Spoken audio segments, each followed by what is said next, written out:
is ad ARPDAU. So that's the ad revenue per daily active user. And it's one of the most important metrics in mobile ad monetization because basically it's the clear channel metric that you look at, because essentially it gives an indication of what your performance is, that is to say the ad revenue, despite of UA fluctuations. So ad ARPDAU is one of these things that you should always track every day. It's 4 a.m. and we're rolling the dice. Mate drops, knowledge made of golden eyes. Felix with ads making those coins rise. Jack up designs, worlds chasing the sky. We're the 2.5 gamers, the midnight crew. Talking UA adverts and game design too. Mate, Felix, Shaka, bringing the insight. We're rocking those vibes till the early daylight. Mate, UA, master eyes on the prize. Tracking data through the cyberspace skies. Felix stacks dollars like a wizard in disguise. Jack up's crafting realms, lift us to the highs. 2.5 gamers talking smack. Slow hockey stick, got your back. Ads are beautiful, they light the way. Click it fast, don't delay.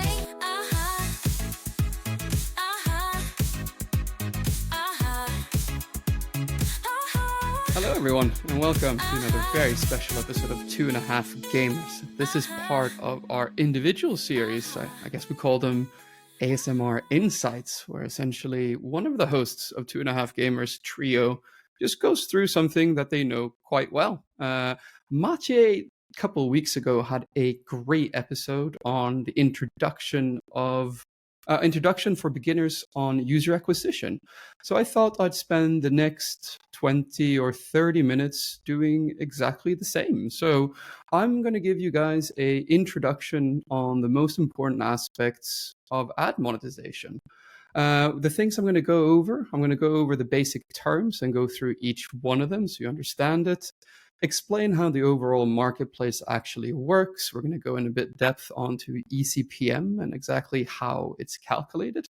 And I'm going to go into how networks make money, soft launching, and the value of an impression. Then also I'm going to touch on what you should think about when you choose a mediation platform, what you should think and what metrics you should look at when you're scaling with ad revenue.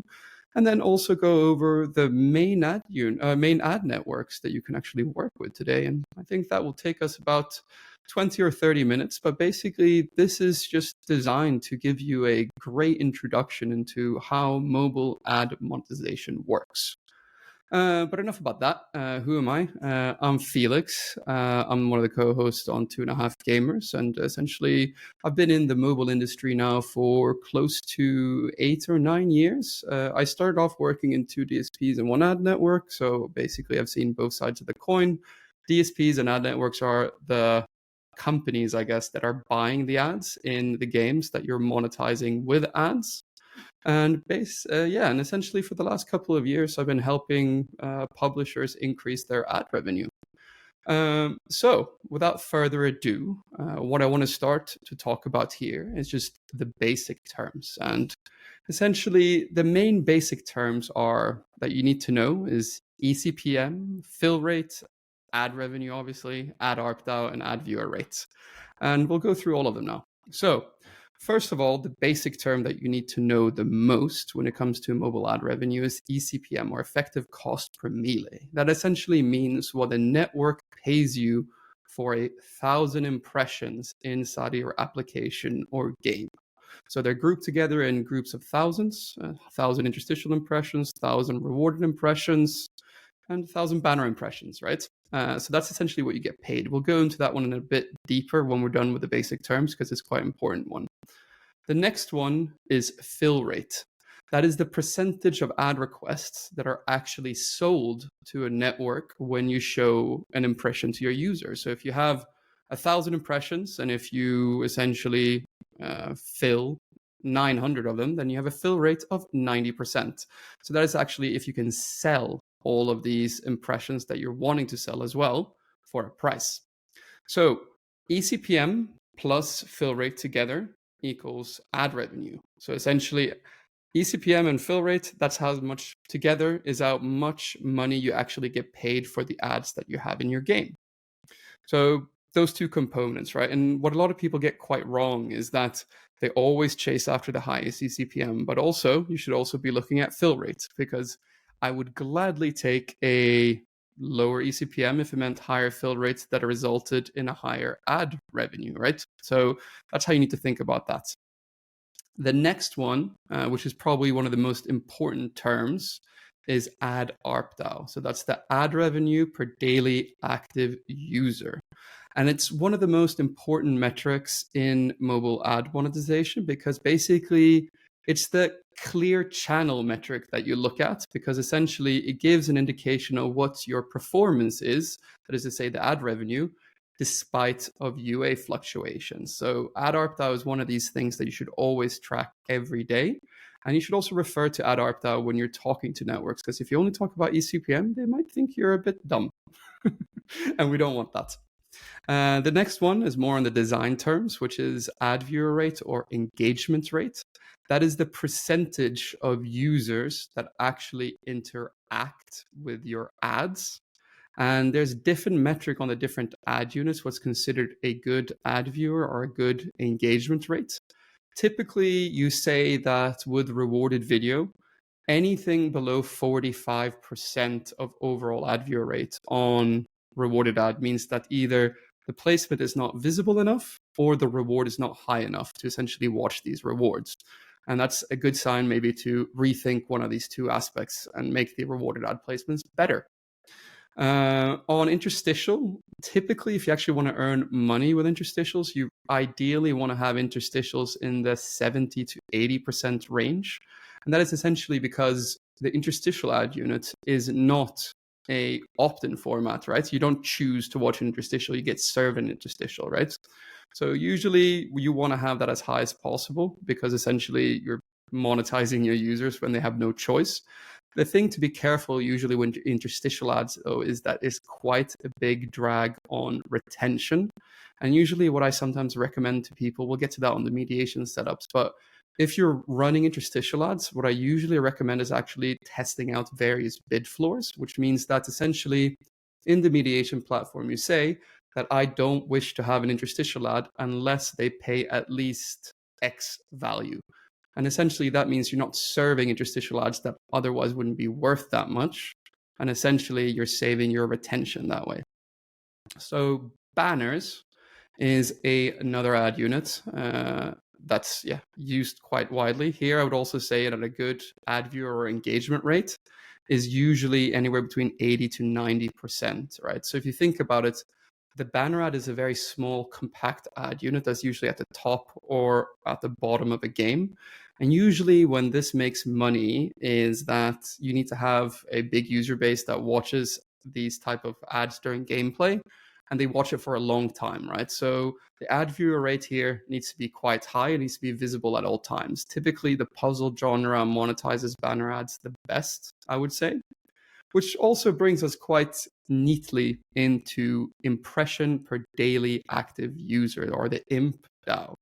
So that is how many impressions you're serving over your daily user base. So what I usually say here as a good metric to start with is that you want to have around 5 rewarded ads in impressions per DAU. Interstitials, the closer to 7, the better, or higher is always better.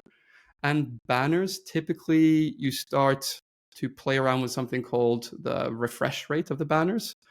In the olden days around ad mod mediation, refresh rate typically is around 30 seconds. So one new banner ad every 30 seconds. And on other mediation platforms like Level Play and Max, you can even set it to every 10 seconds. So the trade-off you're doing there is that you're showing a lot more banner ads. And that means actually the impressions per DAU on Level Play or Max can actually get up as high as maybe 90 or 120 in some of the best games that I've worked on. So those are the main kind of beginner or terms that everyone should be familiar with. And those are some good benchmarks, I think, as well, right? But in general, it's quite simple, right? The more users you have that watch the more ads, the more you're going to get paid, right? So that's kind of the supply side, where basically you get users in your game or app to watch ads, and then you sell them. We'll get on to the demand side a bit later, but just also wanted to talk a bit about ECPM, right? So this title is essentially what we talked about before, effective cost per melee. That's what we said, you get paid for 1,000 impressions. And the interesting thing here is like, what actually do you think decides what the ECPM is? Like, how do networks actually know what to pay you for your impression, right? So the different ad networks, they work with different amount of inputs. So basically, it's rumored that Google uses 91 different factors in determining the ECPM they're willing to pay. AppLovin, I think I've heard, uses 70 or 71. Iron Source uses 61. And basically, they're weighted to different things. But all networks have access to certain data points that everyone has access to.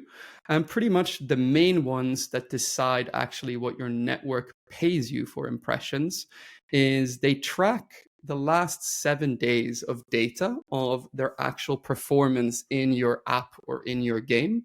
And basically that decides what they're willing to pay for impressions when they see new users. So the main things they look at is click-through rate. What's the average click-through rate they saw in the last 7 days? So how often do users actually click on the ads that they show them?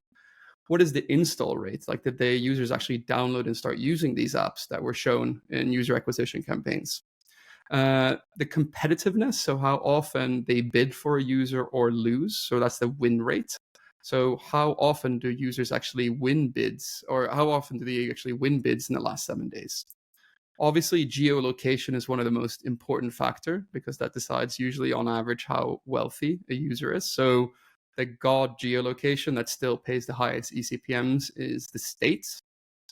And then one other thing that they actually look at is the percentage of the user base that has made an IAP before in that network's history. So one interesting factor to know is that if you're running UA, the ECPM or average value of your users tends to increase. Now, why is that? So let's say you're running UA with a company like Mintegral, and they bring a user to your app, they're using it, and then they see it in the mediation platform. Essentially, that means that Mintegral for that user has tagged a bunch of data that they already know about that user to their backend, which means that they can assign a more accurate value of that user to the game or to the actual app, which means that they can make a more informed decision on what they're willing to pay. So that's typically why you see ECPM increase when you're doing paid search, right, or paid UA. And one other thing is called, or is like based that ECPM is decided on, is the number of impressions that was shown to the user before. So all networks basically have algorithms based on something that I call the recency effect, which essentially means that they assume that the first impression a user sees every day has way more attention span than subsequent impression, which means that the highest price you'll ever get paid for an impression for a user is the first one that they see in a day. So why is this important? So if you're showing, let's say, 12 rewarded videos on an ARPDAU in your app, that means that the value will gradually decrease of each impression as you reach the 12, right? So one is worth more than two is worth more than three, and so on and so it goes, right? So those are the main things that networks actually take into account when deciding the ECPM. And kind of, you think about it, we'll get into optimization a bit later, but the only thing you can kind of do here, because you need to be okay with the fact that, these networks get paid to show ads for users install other apps, right? So you only truly get quite high ECPM if you have a quite valuable user base, and that's usually what decides the ECPM, right? So one other thing that you can do as a studio to actually increase the ECPM is to play around essentially with competitiveness, which we said was a third factor that they look at, right? So what you can actually do to increase competitiveness, and we'll get onto this later, is to add more partners that contribute to the overall share of ad revenue in a meaningful way to your users. We'll get onto that later. But I also just wanted to spend a bit of time talking about how ad networks actually make money, because it's one of these things that a lot of people who start out in the industry don't quite understand. So at its core, a network or an ad network on mobile, they connect people who have user acquisition budgets to people who want to download apps, right? So if you're playing another game, if you're in another app and you see an ad, you essentially sometimes want to download that, right? But that essentially means that what the network actually does is two main things, right? They provide the connection, or that's the SDK connection and link, where they can put a ad in front of that user. And what that also means is that they also have algorithms based on top to ensure that the ad they're putting in front of the user is more likely to match up with the targeting that you're doing and actually monetize in some points, right? So ad networks make money typically in three main ways. That's through margin that they take on the user acquisition campaign. So you bring them $1,000 a day to reach X amount of targets. They charge anywhere, no one really knows what the exact margins are. They're quite secretive about this. I mean, from the end of year statements of AppLovin, it looks like they're charging anywhere between 40 to 60%. And you have to assume that it's kind of the same across the board at Google, Moloco, and all these other ad networks. The other thing that networks do to make money is that they charge actually their publishers. That's what you call an app or a game that has ads inside of it, publishers, because they're publishing ads, right? So they also charge typically a 30% fee to show the ad, and then the 70% of the rest of the revenue actually goes to the publisher which showed the ad, right? And these things two together, the user acquisition margins and the ad monetization margins, together make up the majority of ways that ad networks actually make money. And then there's a third way, and it's quite interesting also. So ad networks also make money a third way through reselling their inventory. So what a lot of people, when you start off in the ad monetization industry, don't realize is that when you're starting ad monetization, you think that 100% of, let's say you install Vungle, the Vungle SDK, you assume that 100% of the Vungle SDK ads that you get through Vungle is essentially all Vungle demand, but it's not. So what you can also do is you have the SDK link as a network, right, with the publishers. And that means that you can actually also earn a margin by allowing something called exchanges or resellers to bid in on your inventory. And what you can do then is essentially, you can actually see this in something called an AdApps.txt file. So when you're actually starting off with ad revenue, you have to add something called an AdApps.txt file and an info.plist. For each and every network that you're carrying, and you have to put that on your web page. And what that list actually is, and you get that list from networks, is a list of all the resellers that are currently buying into the inventory and bolstering that inventory, essentially. So typically networks charge a 36% fee for resellers to actually buy via their SDK. And this varies quite a lot between network and network. So sometimes reselling is like 50% of a network's traffic, and sometimes it's 30%. For big ones like Meta, Google, and AppLovin, it's quite a lot less. But for the other ones, sometimes it's quite big. So that's actually why you need to keep your AdApps.txt file up to date when you actually make it. So as soon as you actually start launching ads and you have a mediation platform and multiple networks, you actually need to set up an AdApps.txt file.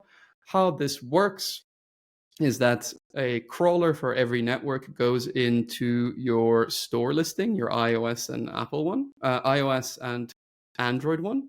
And what they do is they look at the publisher website that you've listed there, and then they look at the extension adapps.txt.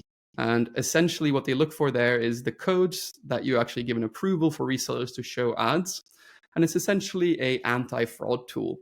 So you should never really change this on request. The only thing that you should do with this file is maybe once a month start to update it, because essentially the amount of resellers that networks work with varies quite a lot. And if a network is 50% resellers, you're actually losing quite a lot of money if you haven't updated this file. So once a month is really good.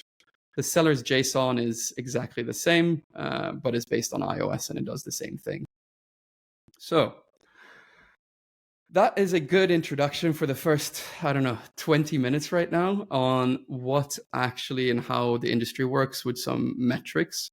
So I just wanted to go into also on soft launching and how you should think about ads when you're actually scaling or getting started with ads. So the most important thing that I usually tell developers is that during soft launch or technical launch, it's not that important to actually have a mediation platform set up, because essentially what you're trying to track in early stages of the game or app is essentially how many ads you can show, or what we talked about before. What is the ad viewer rate and what is the impressions per DAU, right?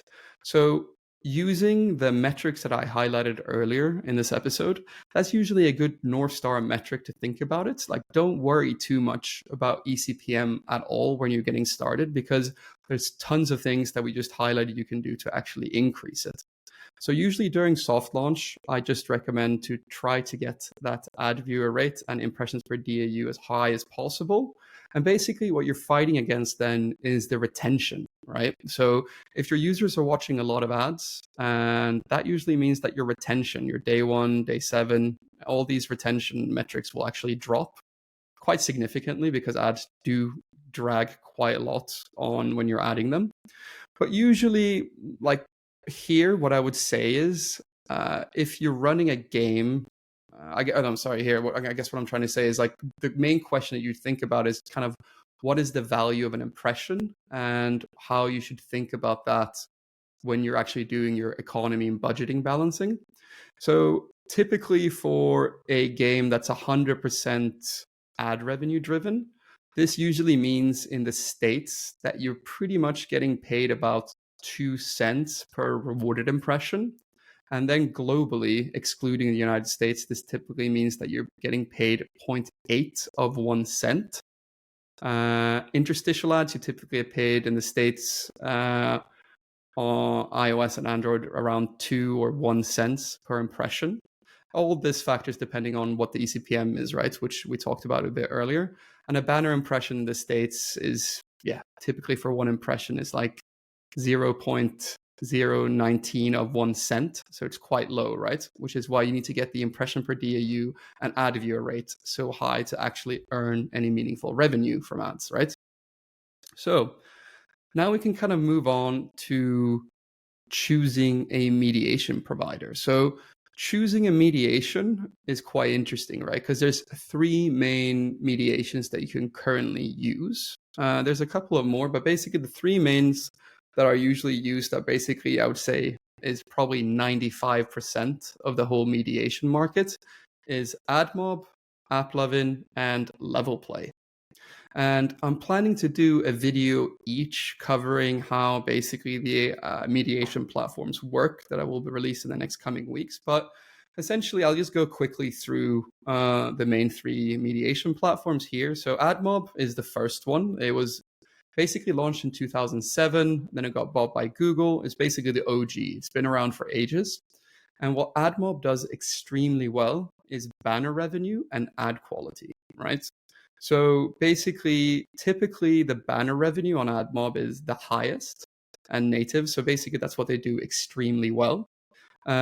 Interstitial and rewarded revenue typically has been higher on either AppLovin or LevelPlay, but that's what AdMob does really well.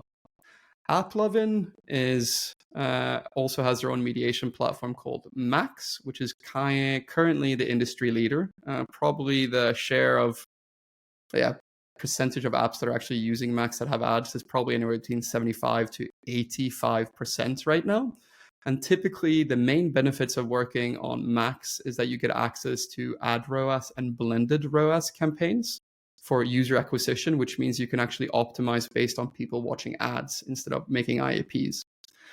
They have really strong ECPMs on rewarded video and interstitial, but ad quality on AppLovin can be quite bad, which negatively affects your overall retention metrics. Then you have LevelPlay by Unity, which is quite strong on interstitials and rewarded. Usually not quite as strong as AppLovin, but very strong as well.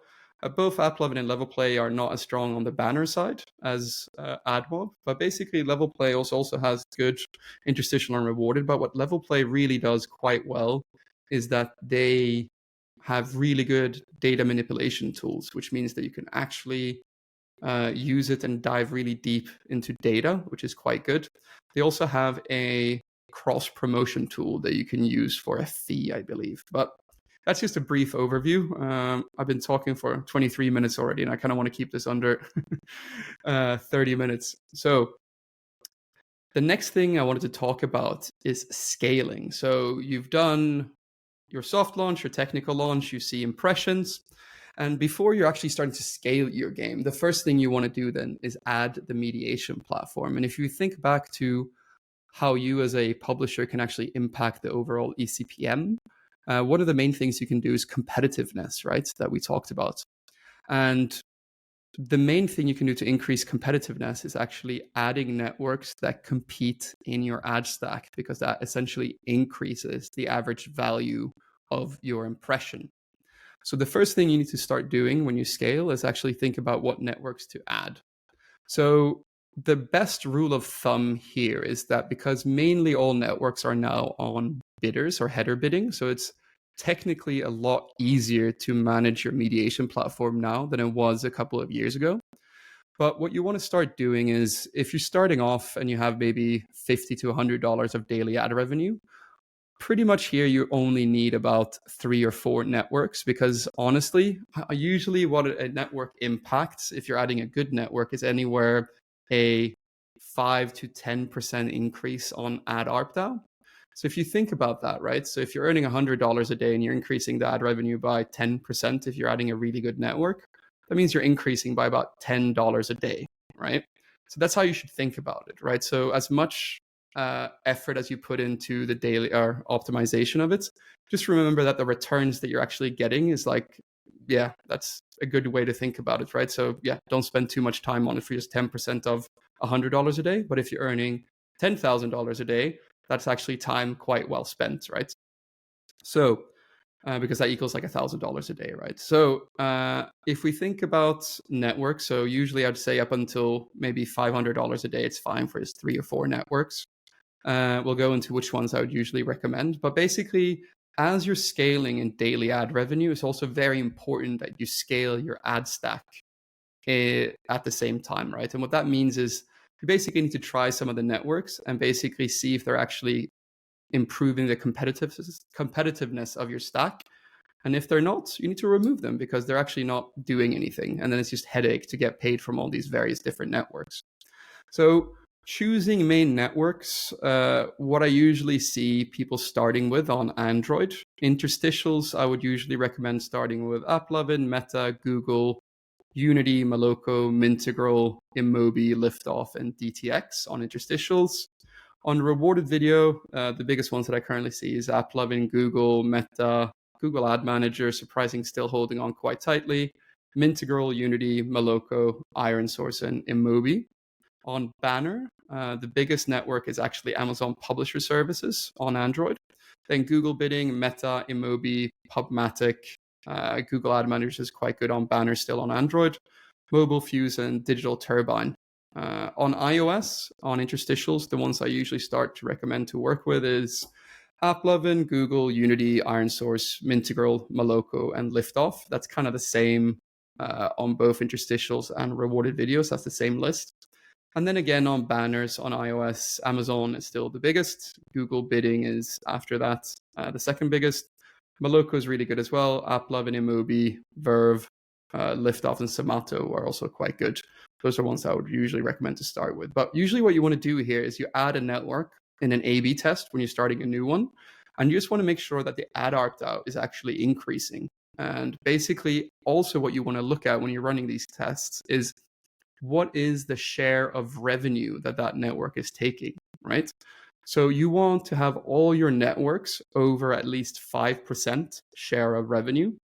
And you don't want to have ideally a network over 40 because essentially then they have pricing like power in your app.